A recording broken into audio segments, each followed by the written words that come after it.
Next up, we'll discuss the best ways to fight foreclosure. To start, let's take a look at the steps one Utah couple took to save their home. I was a stay-at-home mom until the economy went bad and work dried up, and then it happened. We missed a house payment, and it wasn't anything big. We got a letter in the mail, and then we missed another and another and another. Looking back, we should have called somebody. We just didn't know what to do. For most of us, the largest expense we will ever have is our home. But when layoffs, cutbacks, and reduced salaries stretch our resources to the limit, we may find mortgage payments difficult to make. At these times, foreclosure may seem inevitable, but it's not. You have options, and there are people and organizations that can help with resources. I dreaded going to the mailbox every day. I didn't want to find another foreclosure notice. They just kept coming. We knew without taking action we were going to lose our home, so we decided to fight for it. Deciding to fight was the easy part. We just didn't know where to begin. We were so discouraged. We'd never been through anything like this before. I tried working with our mortgage company. They just were not willing to cooperate with us at all, and I really needed help from my lender. Before you miss that first mortgage payment, call 211 Information and Referral. The mission of the 211 service is to direct you to the proper organizations that can answer questions, render assistance, and provide help. They can even tell you how to receive a free foreclosure prevention workbook prepared by the Utah Housing Coalition. This booklet provides answers to questions about mortgages, avoiding scams, and rebuilding your credit, as well as websites throughout Utah that can offer help. Whether you are in a mortgage crisis, looking for housing or utilities assistance, besieged with credit problems, or a host of other financial struggles, dialing 211 is the first step down the path to economic recovery. Once we were guided to a legitimate nonprofit counselor, she provided the steps that it was going to take to save our home. It made all the difference. Our counselor kept us away from scams where we could have easily given up sensitive information or lost the deed to our home. It wasn't easy, but we were going to do everything we could to save our home. Although your financial counselor can guide you through the complicated process of fighting foreclosure, there are some things only you can do. No one knows your situation as well as you. Therefore, it is imperative that you take control of your finances. With your counselor's help, you will need to make a copy of all your mortgage documents, gather all mail you've received from your lender concerning your failure to meet payments, write a hardship letter to your lender. This letter can be handwritten and should include information about when and why you fell behind in your payments and how you are going to fix the problem. Prepare a monthly household budget. And lastly, make a copy of all pay stubs and bank statements for the last 2 months. Loan documents are hard to understand. Our counselor helped us recognize what we had agreed to when we signed our mortgage and what our options were. She also explained foreclosure options and the time frame that needed to be followed. Once we received the first bit of help, we were motivated, and they helped us to create a monthly budget. Actions speak louder than words, and it is necessary for you to prove to your mortgage company your willingness to sacrifice in order to keep your home. As you show your determination to scrimp and save to bring your loan up to date and continue to make future payments on time, the loan organization is likely to look more favorably about working with you. The process wasn't easy. Our counselor helped us to prioritize our mortgage and minimize our expenses to get through the crisis. And I decided to go back to school to create more options for better paying jobs. All of these things helped our lender to see that we were serious about keeping our home. I'd never wish this on anybody. Dealing with foreclosure was a tough thing, but with the help of the counselor, she helped us through it. We're still cooking in our kitchen, and our kids are still sleeping in their own beds, and we are enjoying the home that we love. Although our credit was affected negatively, we are working to improve it. We would have done anything to save our home. And that is the key to keeping it.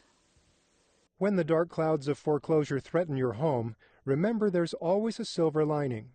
The key is to act quickly, demonstrate a willingness to sacrifice, and work to preserve the way of life you love. For more information in fighting foreclosure, call 211 Information and Referral or log on to kbyutv.org/economic sense. Federal, state, and caring community agencies stand ready and willing to help. Although the threat of foreclosure is frightening, you don't have to go through the ordeal alone. There is help available, and it's okay to ask.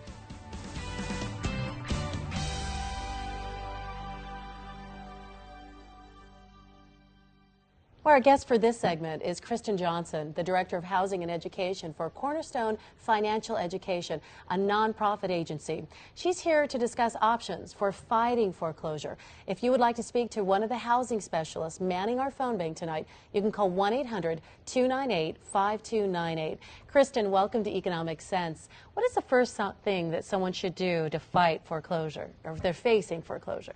If a person's facing foreclosure, just like Ryan talked about, denial is the worst thing. Face the problem head on. Find out what options are available. One of the best ways to do that in the state of Utah is call 211, get a foreclosure prevention workbook. They'll send it out free of charge. It has got nonprofit agencies that you can contact to get free help and assistance. A foreclosure prevention workbook. Yes. And so by just calling 211, they'll mail that to your home. They'll mail it anywhere in the state of Utah. And what kind of information is in the workbook then? It has everything from mortgage options that are available. It's got a budget sheet. It's got the documents you need if you could possibly qualify for example, a loan modification, what you need to get together for the lender. Ryan had mentioned that loan modification was a buzzword. And, you know, modification, the word modification. Modify, I guess, is to change. But why has it become a buzzword, or what does that mean, really, when we say a loan modification? A modification is literally just modifying the terms of your loan. All right. And that could be anything from the lender re-amortizing the loan. It could be a change in interest rates. It could be a change in ultimately, which would lead to a change in payment for individuals, and that's why it's getting a lot of attention. Well, and the term fighting foreclosure, it kind of gives us that idea that there is a battle, and that you've got me, I own my home, I'm fighting against the lender to keep my home. Is that the attitude that we need to have to be able to get out of foreclosure? That idea that, we've got to put our dukes up? I would say it is fighting foreclosure, because it is, and it can be overwhelming. It really can. Part of it is just because you don't know the lingo or the language with it, and that's what's overwhelming for a lot of homeowners. But the other thing is because emotionally this is their home. They get attached, sure. and emotionally it's hard. Hard to think clearly when it has so much emotion behind it. Exactly, and that's one of the things, in my opinion, that the nonprofit agencies do a good job of, is we help the homeowner see things from the lender's perspective. And if homeowners can take a step outside of their situation and look at it as if they had loaned money, how would they feel about it? What would they need? They understand the perspective a lot better. Well, great. We're here tonight to help everybody get a little bit more understanding, and we'll get some more ideas from you, Kristen, in just a minute. But we have Shelley, who is calling in from, I believe it's American Fork. Shelley, welcome to Economic Sense. You can go ahead and share your question with us. Okay. My husband and I are afraid of foreclosure, and we have tried to figure out what to do on our own, but we don't understand the terms and the explanations that are out there. We're wondering if there's a way we should go about it on our own, or if there's a way to do it with someone else's help, or a counselor or someone else that we could contact. Absolutely, and you're like everybody else out there. It's an overwhelming process. If you don't work in the mortgage lending and bank industry, a lot of the terms are overwhelming for all of consumers. So educating yourself is great. The Foreclosure Prevention Workbook is a wonderful resource, along with the nonprofit agencies that are there to assist you in it. You can definitely go through the process yourself as a homeowner, but it's always nice to have somebody who has a lot more experience. Well, and it sounds like, okay, we're independent people. We want to be able to solve this by ourselves, but this is a complex issue. So that's where you're saying, okay, you can go to a nonprofit organization, have them help you. Is there a fee involved when you go for help with organizations? I know 211 is free and confidential, but... Right. All of the nonprofit agencies that offer housing counseling services do not charge for foreclosure prevention and the education and counseling that they do. And that is one of the most important things, because right now there are a lot of companies that unfortunately are charging excessive fees to do something that you can get done free of charge. So. Well, and I don't want to put words in Shelley's mouth, but there's a lot of shame that you can feel And when you go to someone and tell them your story, that you're about to lose your home, that's a difficult thing to share. So I'm assuming that these counselors are set up and to be compassionate and understanding of someone's financial situation if they've got to the point where they need help to prevent foreclosure. Absolutely, absolutely. That's not saying that the person isn't going to still feel embarrassment or shame, but honestly, anybody that can and does come in is always thankful that they did what they learned in the process. And it's not uncommon to feel defensive with it. They just need to know that the role of the counselor is to help them. Well, and there are so many options out there. I mean, I get things in the mail, and I pay my mortgage regularly, but I still see things in the mail that come. I hear it on the radio, I see it on the television. It looks to me like there's a whole world of people out there ready to help me with my lending. How can I find a reputable counselor, one I know who will give me solid advice to guide me through foreclosure prevention?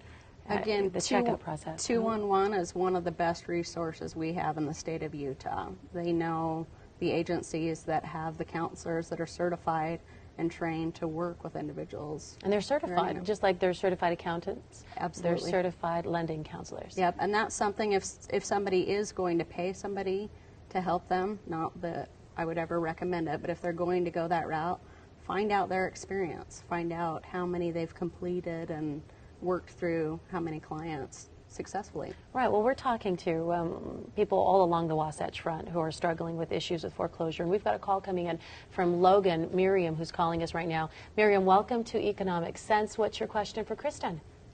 Hi. Thanks for taking my call.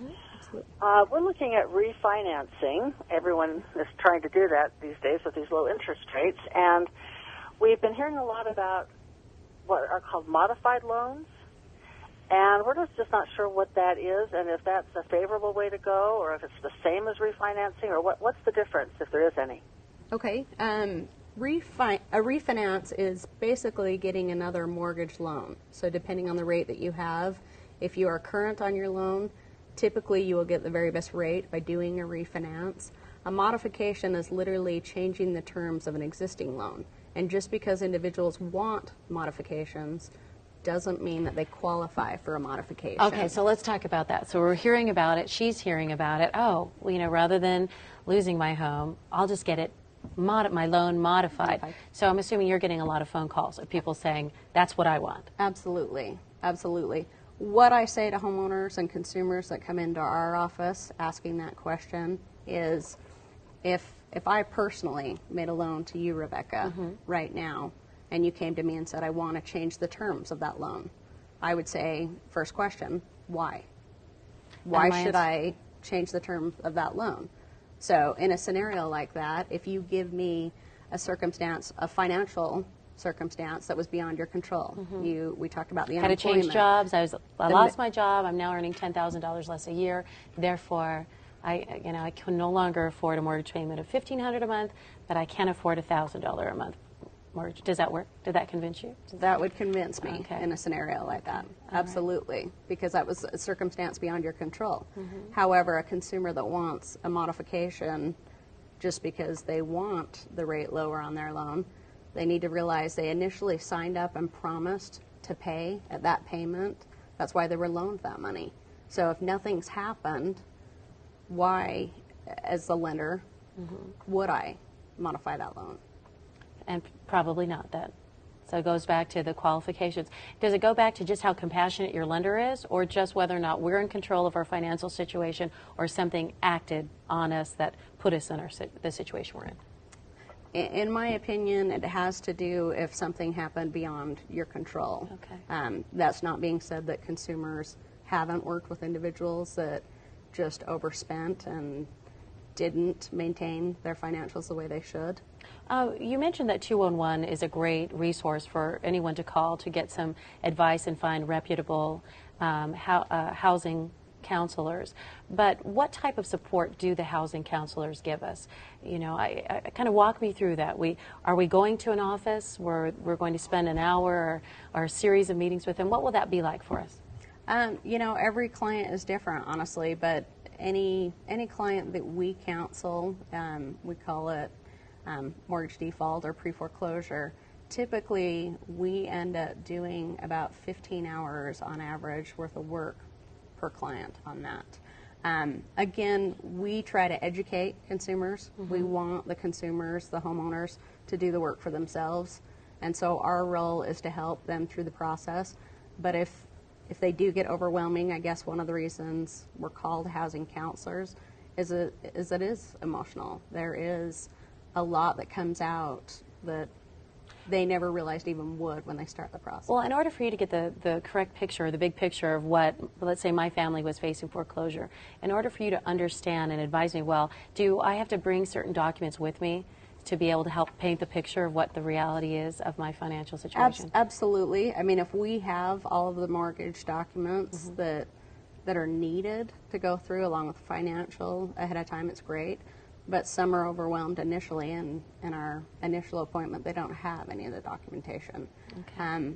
Most of the nonprofits are also doing workshops, which consumers worry and fear that there might be another person there, but instead they get a sense of support, realizing they're not alone going through this. There are other people that might have made the same decisions they did and are now in the exact same situation they're in, and it's actually comforting to them to know that they're not alone. Let's take advantage of your expertise right now and go back to that where I said let's put up our dukes. Let's walk through the process of fighting foreclosure. Let's say that this home means a lot to me. I want to keep it. I know that I've had some problems, some months I didn't pay, and I say to you, Kristen, as my counselor, help me keep my house. What's the steps to do my very best to fight it? First of all, part of that is knowing, does somebody want to save their home, stay in their home, be in their home, or do they want to leave? So that's the first step, because some individuals come in and they say, as the homeowner, I don't know. I don't know what I should do. So they'll kind of lay out their financial situation for us to take a look at what options are available to them. And as we dive into it, so you're saying you would want to save it. If that was the situation, we would then go through your budget and start evaluating where you're spending money, where we could possibly cut, which is part of why lenders refer clients to us. They want us to help consumers make better choices financially, so we help them take a look at where areas they where we may might cut, be wasting money, where we wasting. could be taking that and reinvesting that back into our home. Exactly. Exactly. Okay. So we go over the financial situation, we go over the documents that are needed and the options that are available, and we usually will send them to go collect the documents and to also discuss it as a family and decide. Do you bring the whole family into the office, or does that depend? Not always. Husband and wives don't always come in together. Sometimes it's the person that takes the charge with the finances and the other person doesn't. And so, again, as a couple, if they're going to have to make adjustments, they've got to decide as a family if it's a choice that the family wants, whatever their choice is. And that's where your job gets even more complicated, because we keep bringing it back to the fact that usually a home represents a lot more than just this rooms where people are living in. It's where your family is kind of staked at claim. We have a call coming in from, I believe it's St. George. Kara, you've got a question for Economic Sense. Welcome to the show. Thank you. Thanks for taking my call. I am wondering about, I'd like to modify my loan, but I'm just wondering how much I ought to expect to have to pay to do that. Oh, is there a fee involved with modifying your loan? No. Lenders do not charge to modify the loan. However, if consumers are behind a couple months payments, they're going to have penalties and interest on the loan payments being late, putting back into the modified. But lenders do not charge, and if you're not charging a company to help you go through to get the modification, then you shouldn't have to pay any. Okay. And in terms of expectations, should our expectations be that we'll be able to get that loan modified? I mean, out of the people that you counsel, are a large portion of them able to get their loans modified, or is that something that is hard to get but something you try for? If consumers are willing to make positive changes and go over their financials and basically cut down to what we refer to it sometimes as a crisis budget. It is the essentials in their lives. If they're willing to get rid of the cable TV, the extra cell phones, the entertainment, then absolutely, we have a very good success rate. However, it comes back to the consumer's choices. If they don't want to give those things up, it really depends on if it works for the budget and what led to them wanting or needing the modification in the first place. Well, and not all lenders are the same, and not only their terms are different and there are similar practices, but every once in a while you run into a lender who is not as cooperative or might be challenging our desire to try to fight that foreclosure. What do we do when we feel like we're doing all the right things? We've gone to a housing counselor, we've made these changes, we're acted upon rather than maybe being out of control with our spending patterns, whatever. We believe that we've got a good case, and our housing counselor does, to refinance or to avoid foreclosure, but the lender says, I'm not going to give it to you. Do we have recourse to fight that lender, or what do we do in that situation when the lender isn't cooperating? Persistence is probably the very best thing to have in the situation. Lenders right now are overwhelmed, to say the least. They have got more foreclosures, more people not paying payments than ever before. Some of them, as we even know, have been taken over by other larger institutions that are now owning them. So there are changes even internally taking place right now. That's something else. Homeowners that are getting calls that are trying to collect, it's not typically the lender, it's somebody servicing a collection agency actually calling with the lender's name. So a consumer will come in and say, they called very negative, awful on the phone to me, and we have to explain, typically that's not your lender that's doing that. That's whoever is trying to actually collect a payment. The other thing is, those collection agencies will sometimes tell homeowners what they want to hear. We will modify your loan if you give us a payment right now. Homeowners need to know that agency gets paid off of collecting that payment. They have no control over actually modifying the loan. And homeowners don't know that. Well, and sometimes when a collecting agency gets in the middle of that, they say you have to only deal with the collection agency, and they don't want us to go back to that lending institution. Do we have a right to say, I'm not going to deal with that collection agency? I want to go back to my lender. You do. In fact, a lot of consumers, homeowners right now have loans that are being serviced in other countries. They don't speak English very well. You have the right to call your lender and ask for a U.S. call center so that you have somebody that speaks English, because, of course, the language barrier and other things, it's very hard to communicate when you're talking with about them. the very details of your mortgage, it's very important that you're being well understood. Are there other options, when you're trying to fight back foreclosure besides seeing a housing counselor? What other options are out there on the table for us? Besides possibly a modification, you're saying? There is, at times, a forbearance. And what does that mean? That's a term that's new to me. Okay. That actually means that a lender will take either no payments or a partial payment for a period of time. So, and typically they only do that when they know a problem's going to be resolved. For example, if you had a medical condition, Rebecca, where you knew you were going to be out of work for a set period of time, but then you still had your job, you'd return with the same pay, they might not have you pay mortgage payment for a period of time, say a 2 to 4 month time period. All right, and that's called forbearance. Yes. All right, but that's kind of, I guess, why we've heard that term. It's like patience. For a little while, they have patience with us in some kind of a difficult circumstance. Right. We've got another call now, another question. This one's coming in from Ogden. Welcome to Economic Sense. How can we help you? Hi, I've heard about short sales, and I don't really understand or know if that's what I want to do. Is a short sale a good option?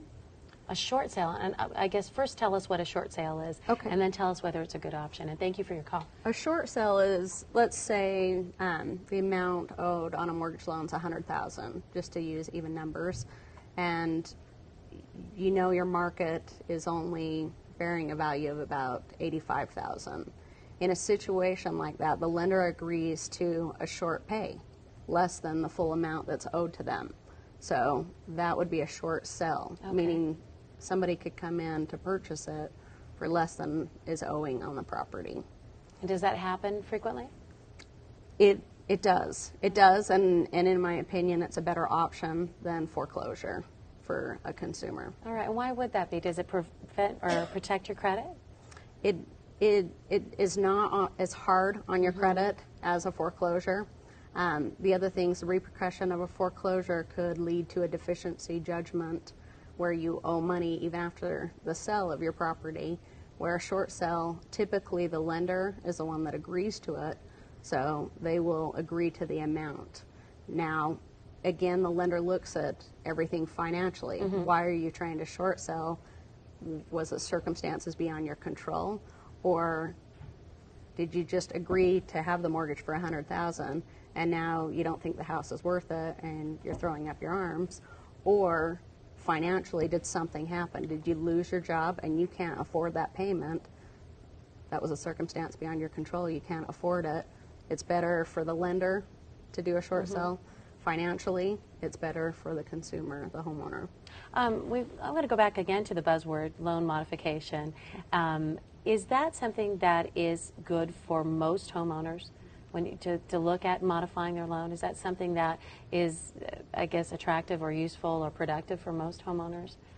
Anybody that thinks that they might be possibly not able to make a mortgage payment financially, then yes, in that scenario, it might be a good option for them. All right. And we can discuss those options again with the volunteers on 211, housing counselors like you. Right. And then rest assured that there are certified counselors who will give us reliable advice. There are. Yes, wonderful. Absolutely. Thank you so much. It's been really illuminating to learn all of this, and we appreciate your expertise as well. Thanks for having me. The information you've shared this evening has the potential of helping a lot of us stay in our homes, and that is a big goal for very many of us. Economic Sense is made possible by contributing viewers of KBYU and by the Utah Housing Coalition, Community Action Services and Food Bank, and Utah State University Extension.